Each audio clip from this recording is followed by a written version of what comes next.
శివదుర్గ జ్యోతిష్యాలయం ఆర్థిక ఉద్యోగ కుటుంబ మరే ఇతర సమస్యలకైనా పరిష్కారం చూపబడను. పరిష్కారం కోసం ఈ నంబర్ ని సంప్రదించండి. ఇక ఇవాళ ఉన్నటువంటి రాజకీయ పరిస్థితి మనం చూస్తున్నాము. హన్వాడ మండలానికి వాస్తవానికి పూర్తిగా నిర్లక్ష్యం వహించడం జరిగింది. మనందరం కూడా రైతులము, రైతు బిడ్డలము, వ్యవసాయం మీద ఆధారపడి జీవించే అటువంటి బతుకులు మనందరివి.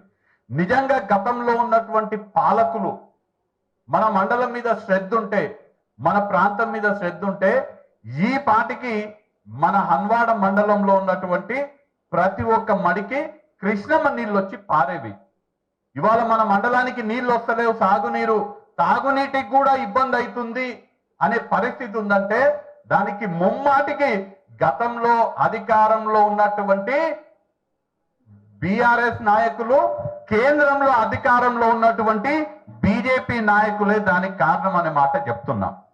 బీఆర్ఎస్ వాళ్ళేమో నిధులు కేటాయించలేదు, ప్రాజెక్టులు పూర్తి చేయలేదు. బీజేపీ నాయకులేమో వాళ్లకు ఉన్నత పదవుల కోసం కష్టపడ్డారు, జాతీయ స్థాయిలో పదవుల కోసం ఆరాటపడ్డారు. కానీ మన పాదమూరు రంగారెడ్డి ప్రాజెక్ట్ కి జాతీయ హోదా కల్పించాలని ఒక్కసారి కూడా ఎక్కడ కూడా పోయి అడిగిన పాపాన పోలేదు. ఇవాళ రాష్ట్ర ముఖ్యమంత్రి రేవంత్ రెడ్డి గారు ఉన్నారు, మన పాలమూరు ముద్దుబిడ్డ శాసనసభ్యుడిగా ఎన్ఎం శ్రీనివాస్ రెడ్డి గారు పనిచేసే వ్యక్తి ఉన్నారు. రైతులకి మేలు చేయడానికి అవసరమైనటువంటి సాగునీరు అందించే బాధ్యత తీసుకుంటాము. అభివృద్ధి పదంలో పెద్ద ఎత్తున నిధులు కేటాయించి పెద్ద ఎత్తున కావాల్సినటువంటి అన్ని వసతులు కూడా హన్వాడ మండలానికి కల్పిస్తామనే మాట తెలియజేస్తూ, ఇక ఇవాళ ఉన్నటువంటి రాజకీయ పరిస్థితులు మనం గనక చూస్తే నా ఉద్దేశంలో ఆల్రెడీ ఇక్కడ మహబూబ్ నగర్ లోక్సభ నియోజకవర్గంలో కాంగ్రెస్ పార్టీ గెలిచింది అని నేను చెప్తా. ఎన్నికల ఓట్లు ఎట్లొస్తాయనేది మీకు అందరికీ తెలుసు, మనందరికీ తెలుసు. ముఖ్యమంత్రి గారు ప్రాతినిధ్యం వహిస్తున్నటువంటి నియోజకవర్గం ఉంది. ఏడుగుకి ఏడుగురు శాసనసభ్యులు ఉన్నారు, కరడు కట్టినటువంటి సైనికుల్లా పనిచేసే కార్యకర్తలు ఉన్నారు. ప్రజాప్రభుత్వం మంచి పాలన అందిస్తుంది, ఎమ్మెల్యేలు మంచిగా పని చేస్తున్నారు, కార్యకర్తలు మన ప్రభుత్వం యొక్క ఫలానని ప్రజలకు అందే విధంగా చేస్తున్నారు. కాబట్టి ఖచ్చితంగా ఓట్ల రూపంలో కూడా విజయం మనదే. ఇవాళ నైతిక విజయం కూడా మనదే అనే మాట తెలియజేస్తున్నా. పాత్రికేయ మిత్రులు కూడా చాలా స్పష్టంగా ఈ విషయాన్ని గమనించాలి. ఎందుకు నైతిక విజయం మనదే అని చెప్తున్నా అంటే, భారతీయ జనతా పార్టీ నుంచి భారతీయ జనతా పార్టీకి చెందినటువంటి నాయకులు, కార్యకర్తలే వ్యతిరేకిస్తున్నటువంటి డికే అర్ణ గారు ఉన్నారు. నైతిక విజయం అని ఎందుకు అంటున్నా అంటే, ఎందుకు నైతిక విజయం మనదని చెప్తున్నానంటే, డికే అర్ణ వారికే వారి పార్టీ మీద కానీ, వారి పార్టీ నాయకుల మీద, వారి పార్టీ కార్యకర్తల మీద నమ్మకం లేనట్టుంది. నాకు చాలా మంది కాంగ్రెస్ పార్టీకి చెందినటువంటి కార్యకర్తలు, నాయకులు చెప్తున్నారు రోజు, అన్న మాకు డీకే అన్న ఫోన్ చేసిందన్న, అన్న మాకు డీకే అన్న ఫోన్ చేసింది, వంశన్న డీకే అన్న పొద్దుగాలనే ఫోన్ చేసింది. నేను ఫోన్ ఎత్తకపోతే ఎత్తకపోయినా కానీ మళ్ళా ఫోన్ చేస్తుంది. ఏమడుగుతుంది ఫోన్ చేసి అంటే, నాకు మద్దతు ఇవ్వాలి, నేను గతంలో కాంగ్రెస్ పార్టీలు ఉన్నప్పుడు నేను మంచిగా పని చేసిన, మీరందరూ నన్ను చూడాలి, నన్ను ఎలక్షన్ లో గెలిపియాలి అని కాంగ్రెస్ పార్టీ కార్యకర్తలకు, నాయకులను ఫోన్ చేసి అడుగుతున్నది. అంటే ఇవాళ వాళ్ళ పార్టీ కార్యకర్తలు, వాళ్ళ పార్టీ నాయకుల మీద ఆమెకు విశ్వాసం లేదు. కాంగ్రెస్ పార్టీ నాయకులు, కాంగ్రెస్ పార్టీ కార్యకర్తలు అంట ఆమెలాగా నైతికత వదిలేసి, ఆమెలాగా విలువలను వదిలేసి, ఆమె ఎట్లయితే పూటకొక పార్టీ మారుతుందో, ఎట్లయితే పదవుల కోసము, పైసల కోసము ఎట్లయితే కండువాలు మారుస్తుందో, తెలుగుదేశం పార్టీ నుంచి సమాజ్వాదీ పార్టీ, సమాజ్వాదీ పార్టీ నుంచి కాంగ్రెస్ పార్టీ, కాంగ్రెస్ పార్టీ నుంచి భారతీయ జనతా పార్టీ, మళ్ళా భారతీయ జనతా పార్టీ నుంచి రేపు బీఆర్ఎస్ అవుతుందో, ఎంఐఎం అవుతుందో, ఏ పార్టీ అవుతుందో, ఎట్లయితే ఆ బిఎస్పీ అంటుండ్రు ఎవరు, ఎట్లయితే ఆమె రాజకీయాలలో నైతికతని, విలువలని వదిలేసిందో, అట్లా ఇవాళ కాంగ్రెస్ లో ఉన్నటువంటి నాయకులు, కార్యకర్తలు కూడా ఆమెలాగా నైతికతను, విలువలను వదిలేసి భారతీయ జనతా పార్టీ నుంచి పోటీ చేస్తున్నటువంటి ఆమెకు మద్దతు ఇవ్వాలంట, ఆమె కోసం పనిచేయాలంట. ఆమె పొద్దుగా లేచి చేసే పని ఏంటంటే కాంగ్రెస్ వాళ్ళకు ఫోన్లు చేసుడు, కార్యకర్తలకు ఫోన్లు చేసుడు, నాకు మద్దతు ఇవ్వమని అడగడం. నేను ఇలా ఛాలెంజ్ చేస్తున్నా. భారతీయ జనతా పార్టీకి సంబంధించినటువంటి ఏ ఒక్క నాయకునికి కానీ, ఏ ఒక్క కార్యకర్తకు కానీ వంశీచంద్ర రెడ్డి ఏ వ్యక్తి అయితే చెయ్యి గుర్తు మీద నిలబడుతున్నాడో, ఏ వ్యక్తి అయితే కాంగ్రెస్ పార్టీ నుంచి 3 రంగుల కండువా కప్పుకొని చెయ్యి గుర్తు మీద నిలబడుతున్నాడో, నేను ఒక్క భారతీయ జనతా పార్టీ నాయకుడికి కార్యకర్తకి ఫోన్ చేసి మీరు భారతీయ జనతా పార్టీలో ఉన్నారు కానీ నేను కాంగ్రెస్ నుంచి పోటీ చేస్తున్నా, నాకు మద్దతు ఇవ్వండి, నా కోసం పనిచేయండి అని ఏ ఒక్కరు అడిగినా గానీ నేను ఇవాళ కాంగ్రెస్ పార్టీ అభ్యర్థిగా పోటీ చెయ్య. చాలా బాధ్యతతో చెప్తున్నా ఈ విషయాన్ని. నేను నామినేషన్ కూడా అయ్యాను.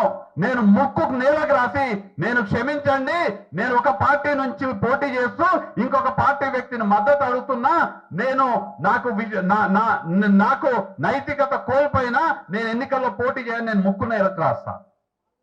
నేను ఎంతమంది బీజేపీ నాయకులకు చెప్తున్నా, అరుణమ్మకు చెప్తున్నా, నేను ఎంతమంది కాంగ్రెస్ నాయకులు కార్యకర్తలకు మీరు ఫోన్ చేసి మీరు ఒక పార్టీలో ఉండి ఇంకొక పార్టీకి సంబంధించినటువంటి నాయకులు కార్యకర్తల మద్దతు అడుగుతున్నారని ఎంతమందిని తీసుకొచ్చి చెప్పమని నేను ఇవాళ అడుగుతున్నా.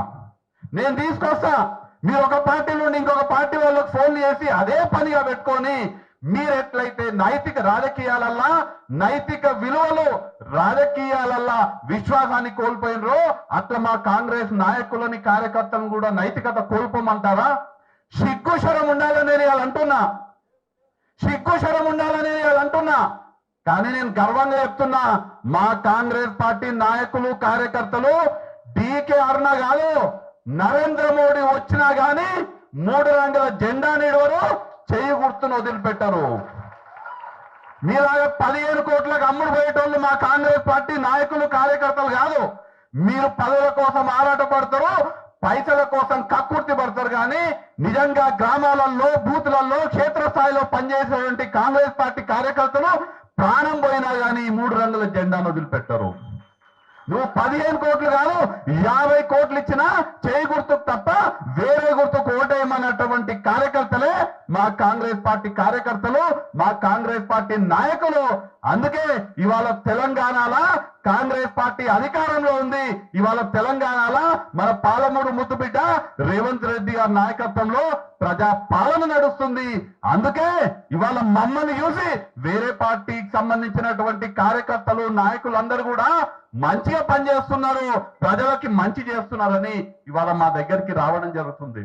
అందుకే ఒక పార్టీకి చెందినటువంటి నాయకురాలు, ఒక పార్టీ తరఫున పోటీ చేస్తున్నటువంటి నాయకురాలు వాళ్ళ మీద విశ్వాసం లేక మా పార్టీ వాళ్ళని అడుక్కుంటుంది. కాబట్టి నేను చెప్తున్నా, నాది ఆల్రెడీ నైతికంగా మనం గెలిచినాము. కాంగ్రెస్ పార్టీ వాళ్ళ నైతికంగా గెలిచింది. ఆల్రెడీ భారతీయ జనతా పార్టీ మన నాయకులని, కార్యకర్తలను అడుక్కుంటున్నటువంటి అభ్యర్థి నైతికంగా ఓడిపోయిందని ఇవాళ నేను చాలా స్పష్టంగా చెప్తున్నా. వాళ్ళ పార్టీ వాళ్ళే ఆమె అభ్యర్థిగా ఒప్పుకుంటలేరు. చెప్తున్నారు బీజేపీ నాయకులు, మేమెందుకు పనిచేస్తాం డీకే అరుణకి? గద్వాలలో ఏమన్నా బీజేపీకి పనిచేసిందా? గద్వాలలో ఒక భారతీయ జనతా పార్టీ తరఫున ఒక బడుగు బలహీన వర్గాలకు టికెట్ ఇప్పించి మోసం చేసి సొంత అల్లునికి మద్దతు ఇచ్చి 7,000 ఓట్లు కూడా రాలేదు భారతీయ జనతా పార్టీకి. ఆమె కుటుంబానికే, మా కుటుంబం పెద్దది గద్వాలలో, మేము గద్వాలలో వెళ్ళామని చెప్పి ఆమెకి 20 నుంచి 30,000 ఓట్లు ఖచ్చితంగా ఉంటాయని చెప్పుకుంటారు వాళ్ళు. కానీ భారతీయ జనతా పార్టీకి 7,000 ఓట్లు వచ్చినాయంటే ఆమెకున్న మిగతా వాళ్ళు ఎక్కడ పోయినాయి అని భారతీయ జనతా పార్టీ కార్యకర్తలు ఇవాళ అడుగుతున్నారు. గద్వాలలో డీకే అరుణ భారతీయ జనతా పార్టీ అభ్యర్థికి చేయలేదు, వాళ్ళ అల్లునికి మద్దతు ఇచ్చింది. కాబట్టి మేము ఎన్నికల్లో బీజేపీకి మేము నచ్చినా, బీజేపీలో ఉన్నా డీకే అరుణకు మాత్రం చేయమని భారతీయ జనతా పార్టీ కార్యకర్తలు అంటున్నారు.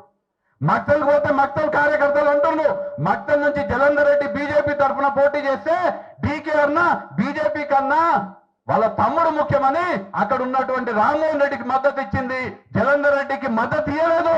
భారతీయ జనతా పార్టీకి మక్తల డీకే అరుణ మద్దతు ఇవ్వలేదు. కాబట్టి మేము బీజేపీ కార్యకర్తలు ఎవ్వరం కూడా డీకే అన్నకు మేము మద్దతు ఇయ్యము, మేము సపోర్ట్ చేయమని చెప్తుంది.